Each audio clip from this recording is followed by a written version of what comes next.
no capítulo de número 5 da Epístola do Apóstolo Paulo aos Romanos, a justificação pela fé e paz com Deus.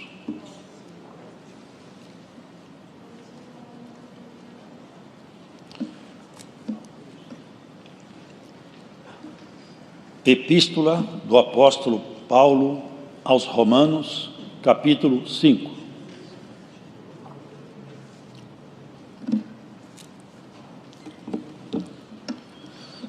Sendo, pois, justificados pela fé, temos paz com Deus por nosso Senhor Jesus Cristo, pelo qual também temos entrada pela fé esta graça, na qual estamos firmes e nos gloriamos na esperança da glória de Deus. E não somente isto, mas também nos gloriamos nas tribulações, sabendo que a tribulação produz a paciência, e a paciência a esperança, a paciência a experiência, e a experiência a esperança. E a esperança não traz confusão, porquanto o amor de Deus está derramado em nossos corações pelo Espírito Santo que nos foi dado. Porque Cristo, estando nós ainda fracos, morreu a seu tempo pelos ímpios, porque apenas alguém morrerá por um justo. Pois poderá ser que, pelo bom, alguém ouse morrer. Mas Deus prova o seu amor para conosco em que Cristo morreu por nós, sendo nós ainda pecadores. Logo, muito mais agora, sendo justificados pelo seu sangue, seremos por ele salvos da ira. Porque se nós, sendo inimigos, fomos reconciliados com Deus pela morte de seu Filho, muito mais, estando já reconciliados, seremos salvos pela sua vida. E não somente isto, mas também nos gloriamos em Deus por nosso Senhor Jesus Cristo, pelo qual agora alcançamos a reconciliação. Pelo que, como por um homem entrou o pecado no mundo, e pelo pecado a morte, assim também a morte passou a todos os homens, por isso que todos pecaram. Porque até a lei estava o pecado no mundo, mas o pecado não é imputado, não havendo lei. No entanto, a morte reinou desde Adão até Moisés, até sobre aqueles que não pecaram à semelhança da transgressão de Adão, o qual é a figura daquele que havia de vir. Mas não é assim o dom gratuito como a ofensa, porque se pela ofensa de um morreram muitos, muito mais a graça de Deus e o dom pela graça, que é de um só homem, Jesus Cristo, abundou sobre muitos. E não foi assim o dom como a ofensa, por um só que pecou, porque o juízo veio de uma só ofensa, na verdade, para a condenação, mas o dom gratuito veio de muitas ofensas para a justificação. Porque se pela ofensa de um só a morte reinou por este, muito mais os que receberam a abundância da graça e do dom da justiça reinarão em vida por um só, Jesus Cristo. Pois assim como por uma só ofensa veio o juízo sobre todos os homens para a condenação, assim também, por um só ato de justiça, veio a graça sobre todos os homens para a justificação de vida. Porque, como pela desobediência de um só homem muitos foram feitos pecadores, assim pela obediência de um, muitos serão feitos justos. Veio, porém, a lei para que a ofensa abundasse. Mas onde o pecado abundou, superabundou a graça, para que, assim como o pecado reinou na morte, também a graça reinasse pela justiça para a vida eterna, por Jesus Cristo, nosso Senhor. Amém. Aqui, irmãos, existe uma verdade doutrinária profunda e muito bonita. A justificação pela fé. É isso que Paulo explana com bastante propriedade. Sendo, pois, justificados pela fé, temos paz com Deus por nosso Senhor Jesus Cristo. Porque se os irmãos pararem e colocarem atenção, ficaria uma pergunta no ar. Deus fez a terra, colocou aqui os homens, certo, ele colocou um agente estranho no Éden, mas só um. Estava prefigurado como a árvore da ciência do bem e do mal. E de onde vieram então os espíritos que hoje atormentam os homens, acerca do qual Paulo fala com precisão? os espíritos dos ares, potestades, quer dizer, exércitos que andam na atmosfera terrestre e andam por todo o planeta, atormentando, fazendo com que as pessoas se sintam mal. O Senhor Jesus, algumas vezes, expeliu esses espíritos, os quais bradavam e confessavam a sua divindade. Como começou isso? Aqui tem a informação do começo e da solução.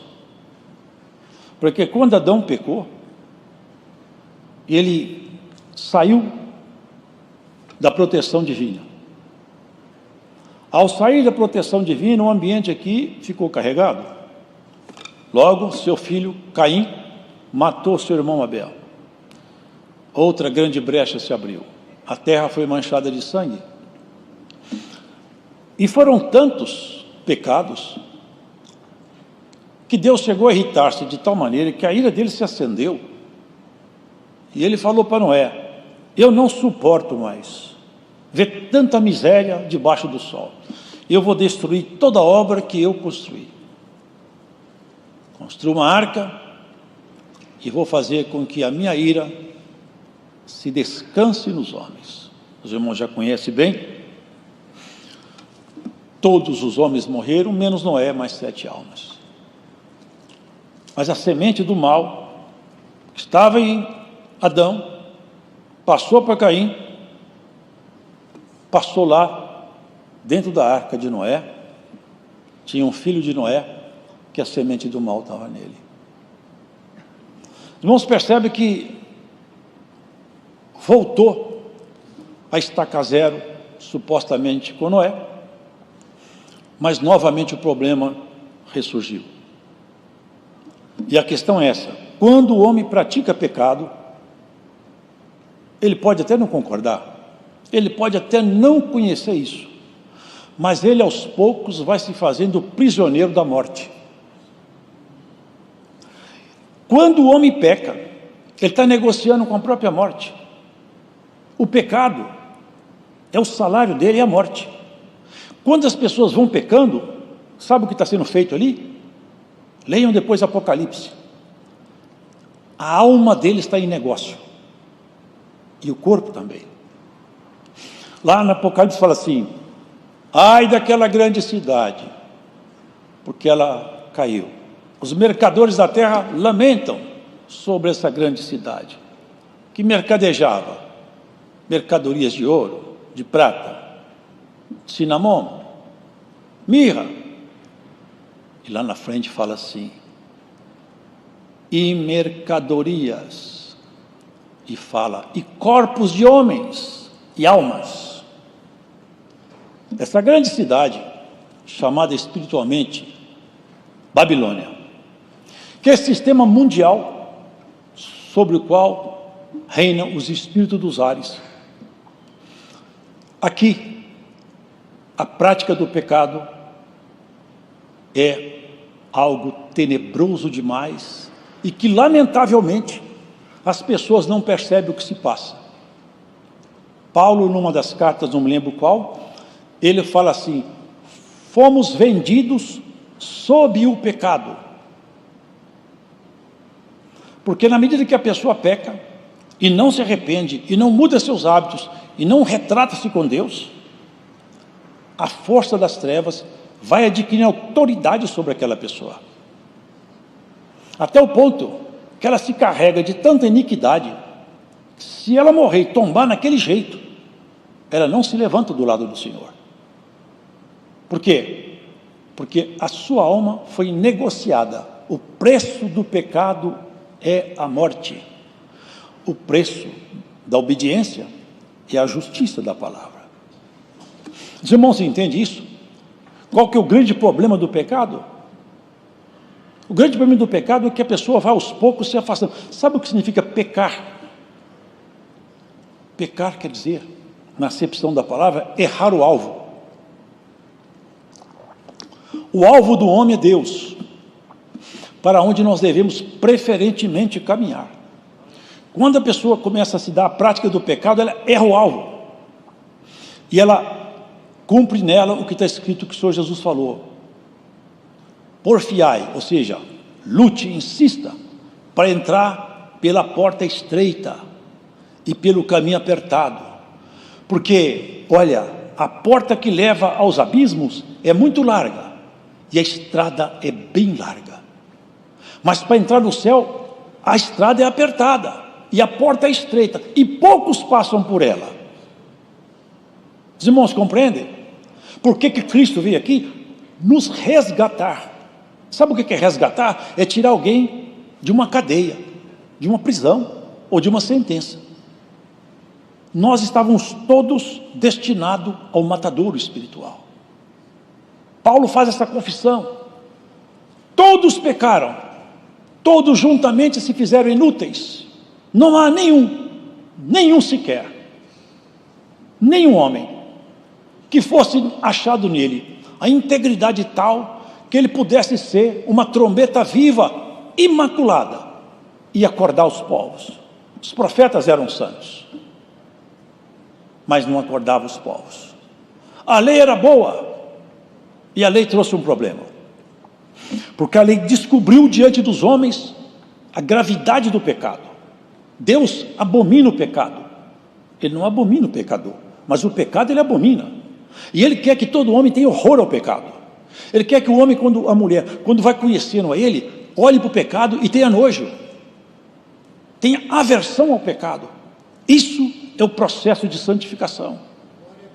Santificação, nós adquirimos as características de Cristo para dentro de nós, até chegar ao ponto que na nossa caminhada nós estejamos parecidos com Ele e menos parecidos com nós mesmos.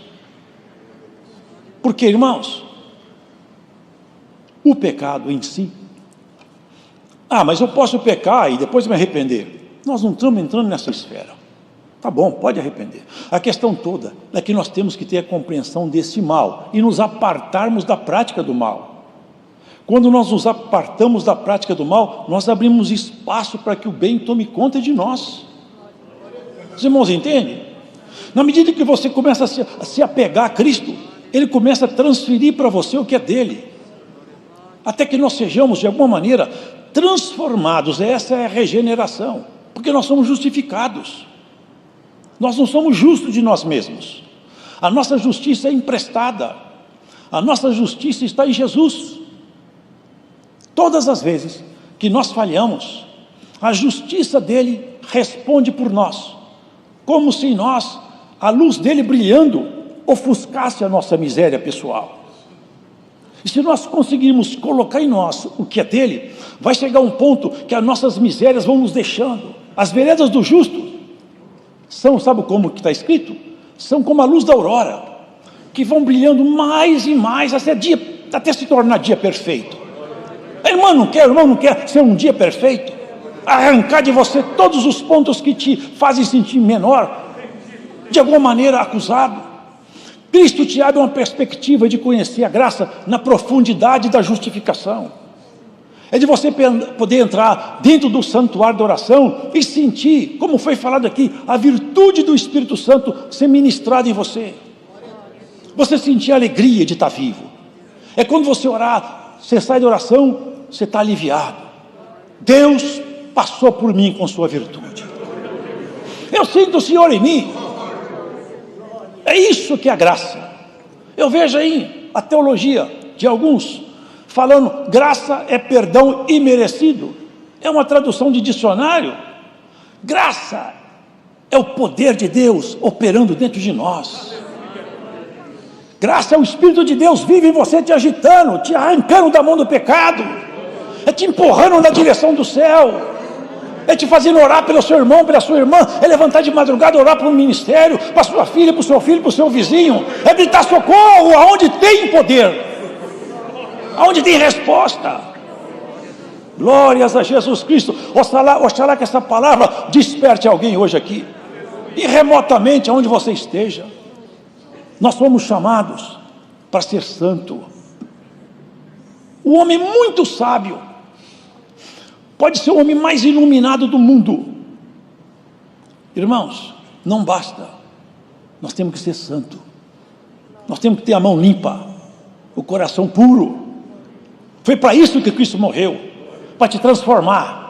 Quantas vezes você não sabe? Quantas vezes o inimigo ficou envergonhado, o Senhor esfregou o seu testemunho na cara dele. Passou tudo isso e continua gostando de mim, porque ele gosta de mim, ela gosta de mim. Somos até objeto de disputa. Sabia que Jó foi objeto de disputa? Ele nem sabia. A graça do Senhor Jesus, é o que Paulo fala. Eu sou menor de todos os apóstolos, eu não sou digno nem de ser chamado apóstolo. Era Paulo falando de si mesmo, um reconhecimento no espelho da sua consciência. Mas também ele era um homem franco e honesto. Contudo, eu quero falar uma coisa para vocês. Trabalhei mais do que todos esses apóstolos aí. Mas não fui eu não, foi a graça de Deus que está comigo. Porque ela não foi vã, ela deu fruto. Glórias ao Senhor Jesus Cristo. A graça de Cristo tem que dar fruto em nós, transformar nosso ser, mudar nossa essência, mudar nossa natureza, o jeito de falar. O crente transformado, até o jeito de ele falar, você fala, esse homem é crente. Você pode ver, o jeito de falar nosso denuncia quem nós somos. Pedro andou um bocado com Jesus Cristo, quando ele começou a falar lá, é só para a gente ter uma ideia, vamos supor que fosse hoje, né? Irmão, vamos lá, se Deus preparar, eu vou. Você aceita, Deus que abençoe. Ah, isso é crente. É crente. Pedro começou a conversar, você fala igual aqueles discípulos de Jesus, você é crente também. A fala dele começou a denunciar. Não foi o sotaque, não foi o sotaque, ele aprendeu a falar como Jesus. Você não quer aprender a falar como Jesus? Aprender a sentir como Jesus? A reagir como Jesus reagiu? Mudo como um cordeiro diante do tosqueador. Ele podia derrubar o céu inteiro sobre a terra, ele podia explodir os planetas, ele não abriu a boca, abaixou a cabeça. Herodes nem sabe como era a voz de Jesus. A tua causa Cristo responderá por você. Ninguém te amarrará no inferno quando Cristo te deu carta de soltura. Eu sinto o Espírito de Deus me trazer aqui. Pode crer nisso, ó irmão ou irmã. Cristo te deu alvará de soltura, o inferno não te amarrará. Somos justificados. Ah, você é fraco. Sou fraco, mas Jesus me justifica. Mas eu gosto de Deus. Você não conhece aquilo ali, você conhece muito pouco, mas conheço Jesus. Eu sei quem é Jesus na minha vida. Tem gente que não sabe quase nada, mas sabe como que entra lá no santuário do Senhor. Um crente, quando ele ora lá no céu, sabia isso, irmão? Lá no céu o Senhor fala com os, vem cá, olha aqui embaixo, olha como é que ele fala comigo, olha como é que ela fala comigo. Eu tenho que atender, não tem jeito não. Mexe com minhas entranhas. Aleluia, irmão. Tem crente que mexe com Deus no seu jeito simples, mas sincero, porque a sinceridade tem peso de ouro. Cristo te justifica. Ele nos justifica todos os dias. Foge do pecado. Perdoa falar assim tão abertamente, mas é tempo de nós conversar. Irmão, tem gente que fala pecado, você não adultero. Pecado não é adultério só não. Não é não. Tudo que ferir sua consciência é pecado. E quanto mais você se limpar disso, tanto melhor vai ser a sua aceitação perante o Senhor. Não tem coisa mais linda do que um homem ou mulher. Eu penso isso aí. Para mim eu desejo isso. Quando o Senhor fala, seu tempo acabou. Eu falo assim, eu estou pronto, vamos embora. Eu não estou com pendência para trás. Sou fraco, mas não deixei pendência. Vamos embora para casa. Que isso aqui não é nossa casa não. Vamos para a nossa casa.